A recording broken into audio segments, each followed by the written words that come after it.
Ang Ebanghelyo ng Juan, ang itinalagang pagbabasa para sa Biyernes sa ikatlong linggo ng Pasko ng Pagkabuhay, ay nakatuon sa literal na pangangailangan ng konsumo ng katawan at dugo ni Kristo para sa buhay na walang hanggan.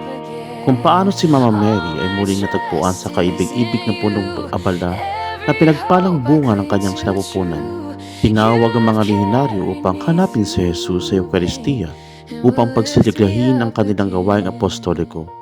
Bilang mga lehionaryo, tayo'y kabuuang pagkakaisa kay Maria.